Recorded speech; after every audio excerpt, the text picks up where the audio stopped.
తన విజయం అమ్మమ్మకే అంకితం అంటున్నాడు డీఎస్పీ శ్రీకాంత్. చిన్నతనంలోనే తల్లిదండ్రులను కోల్పోయిన వారందరికీ తన విజయం స్ఫూర్తినిస్తుందన్నారు గ్రూప్ 1 విజేత శ్రీకాంత్. గురువుల ప్రోత్సాహం, తల్లిదండ్రుల ఆశీర్వాదం, స్వచ్ఛంద సంస్థల సహకారంతోనే ఈ విజయాన్ని సాధించారని చెబుతున్నాడు శ్రీకాంత్. దాదాపు 10 ఏళ్లు కష్టపడి చదివితేనే ఈ విజయం సాధ్యమైందన్నారు. అనేక సందర్భాల్లో ధైర్యం కోల్పోయే పరిస్థితులు ఎదురైనా ఏనాడు వెనక్కి తగ్గలేదన్నారు గ్రూప్ 1 విజేత. ఇటీవల విడుదల చేసినటువంటి టీఎస్పీఎస్సీ గ్రూప్ 1 ఫలితాల్లో రాష్ట్ర స్థాయిలో అత్యుత్తమ ర్యాంకు సాధించి నేను డీఎస్పీ పోస్ట్కి ఎంపిక కావడం జరిగింది.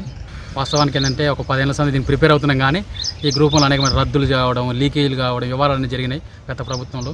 అవి కొంచెం నిరాశపరిచినప్పటికీ మొక్కవోని దీక్షతోని మళ్ళీ మేము పట్టుదలతోని అదే పర్సవరెన్స్తో కూర్చొని చావడం, దానికి ఎన్నో దీని వెనక ఈరోజు విజయం వచ్చిన దీని వెనక ఎన్నో రాత్రులు పగలు కష్టపడితేనే ఇది అయ్యింది. అంతే తప్ప కొంతమంది ఆరోపించినట్టుగా అది ఎవరి 3 కోట్లు 2 కోట్లు అది ఏం కాదు.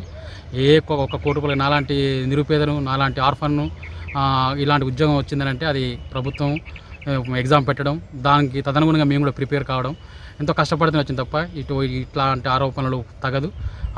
ఇటీవల ఫలితాలు కూడా హైకోర్టు కూడా గౌరవ హైకోర్టు కూడా మా పక్షంగా న్యాయం తీర్చి మాకు మంచి ఫలితాలను ప్రకటించేలా కృషి చేసింది. ప్రభుత్వానికి, న్యాయ వ్యవస్థకు కూడా మేము నా విజయం సందర్భంగా వారు కూడా కృతజ్ఞత తెలుపుతా ఉన్నాను.